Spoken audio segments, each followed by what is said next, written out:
Hello everyone, welcome back to my channel Pari's tutorial. I'm back with one more interesting video. So let's get into the class.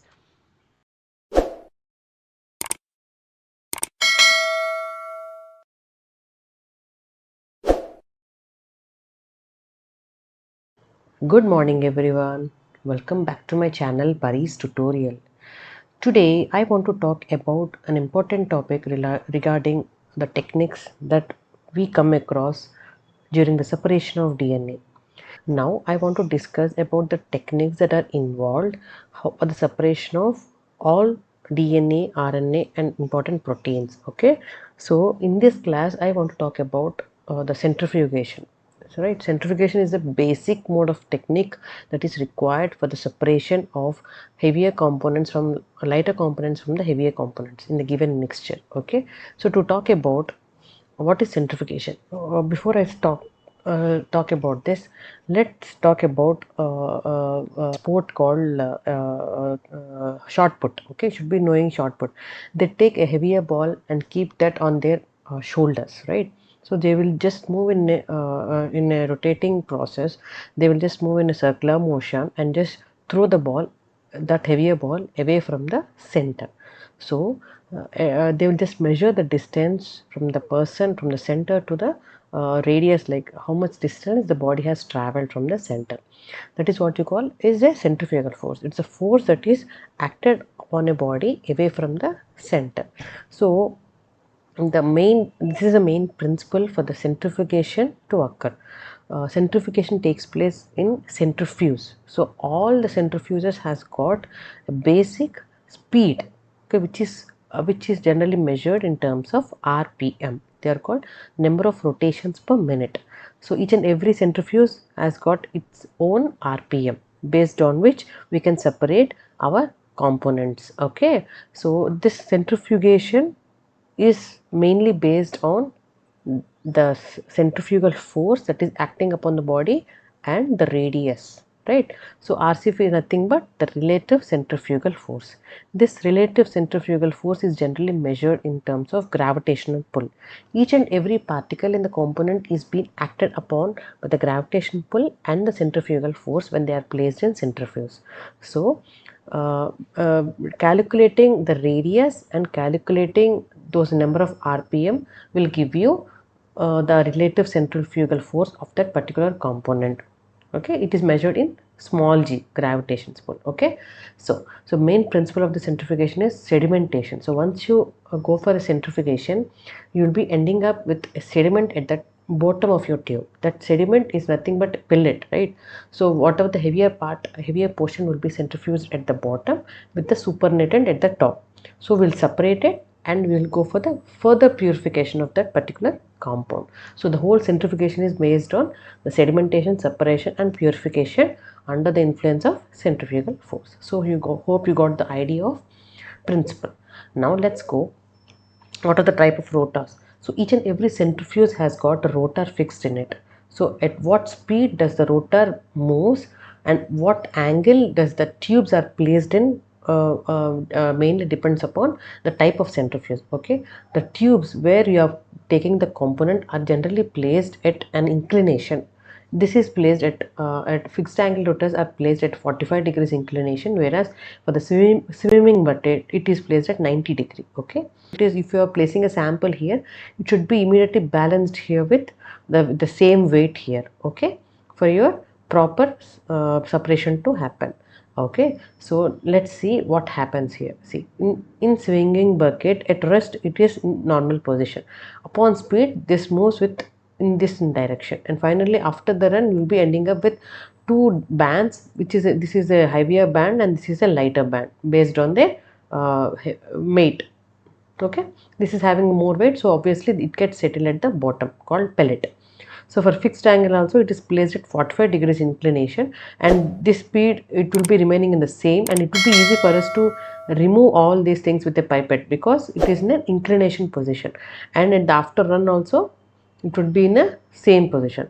Okay, so for the vertical tube the problem is the removing of the pellet is very difficult because this vertical angle rotors they maintain a speed where the pellet will be in a vertical position. So it would be very difficult for us to separate this pellet from the other bands and other substances. So most probably it's fixed angle rotors and swinging bucket rotors are commonly used for the separation. Okay, so each and every centrifuge has a particular RPM. It could go wide even to 1 lakh RPM also.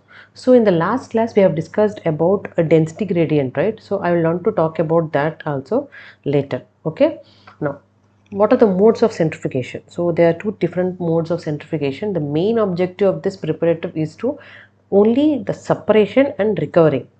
Okay, so whatever it is, if it could be a mixture of proteins, lipoproteins, virus particles, RNA, etc. So the main preparative is meant for the separation of that particular compound in a mixture of compounds. But for the analytical centrifuge, we are analyzing the compound that you have separated, right? So you have to analyze the molecular weight, you have to analyze its shape, its characters, you have to study about the particle. So analytical is something you go in detail about the component that is already separated. So you have to characterize, so you have to analyze and think what are the properties of that particular compound. Okay, so that is modes of centrifugation. So right, I want to explain this in detail. So we have already gone through DNA replication last class. I have already discussed about the role of this density gradient centrifugation in semi-conservative mode of replication, right?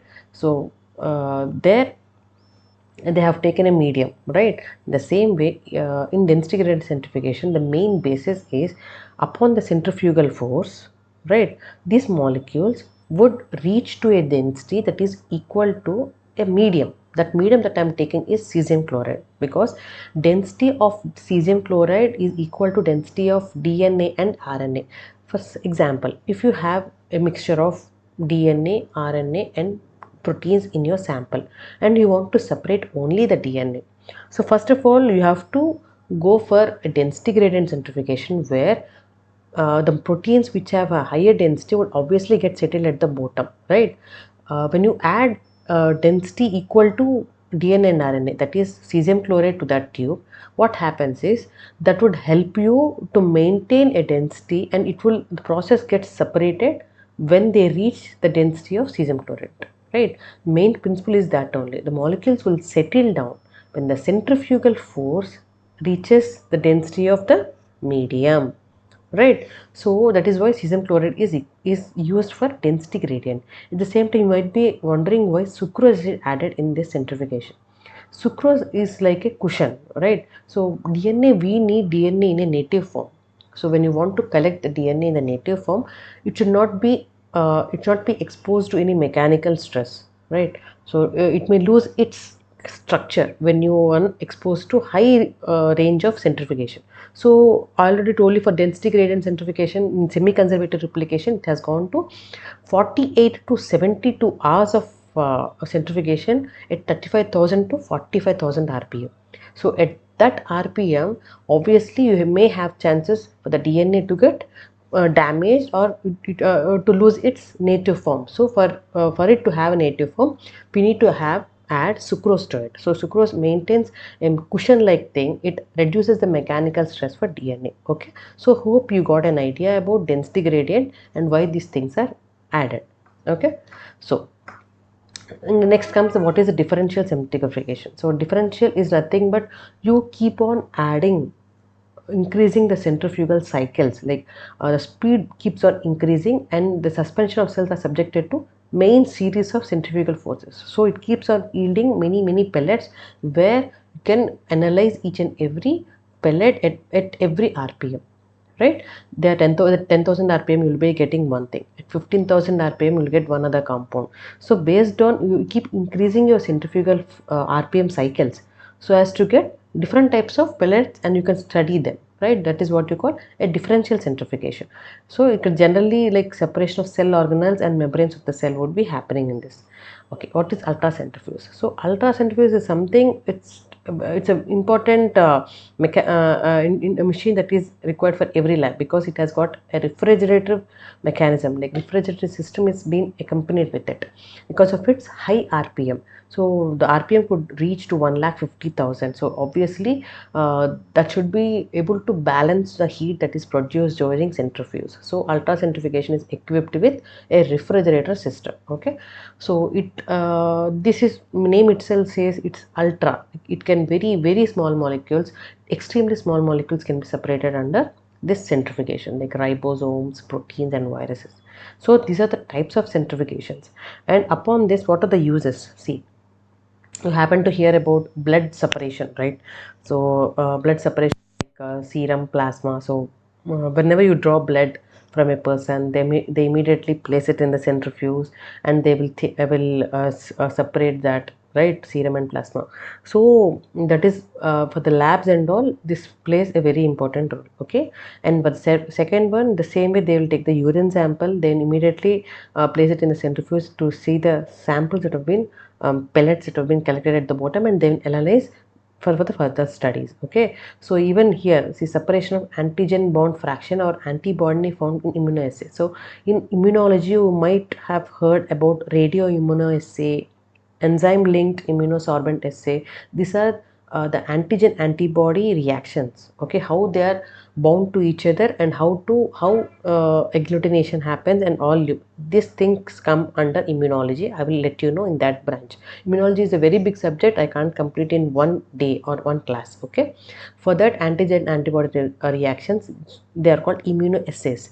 So for that also we make use of this ultracentrifuge. Okay, so what is separation of plasma and serum? So before we talk about what is this, so coagulation. So coagulation generally happens. So in order to reduce the coagulation, you will use the anticoagulants like EDTA and heparin, right? Okay, so what happens is whenever blood comes out, it immediately gets clotted. As you know that blood contains many factors in it. Clotting factors like fibrinogen and prothrombin are very important for the formation of mesh like structure. When when someone get hurt, the blood platelets would increase that production, and it leads to the formation of mesh, so helps in clotting of blood, right? So serum is a liquid part of blood after coagulation, therefore it's devoid of clotting factors, whereas plasma is a liquid.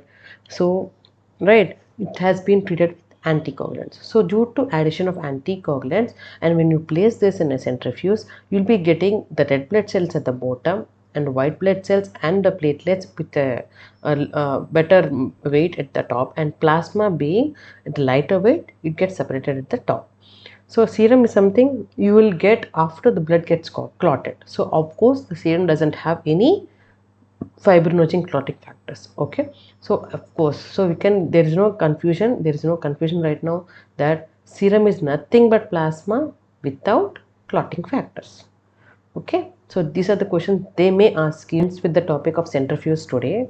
So in the next class, I want to talk about the electrophoresis and how these DNA particles, RNA particles, and the proteins, main biomolecules, get separated under the presence of electric field. Okay, it's thank you so much for taking time to read or taking time to listen to these topics. Thank you. Hope this is useful for you all. Thank you. See you in the next class. Have a nice day. Thank you for subscribing my channel. Please do like, share and comment about this channel in the video. Please let me know what are your ideas about this channel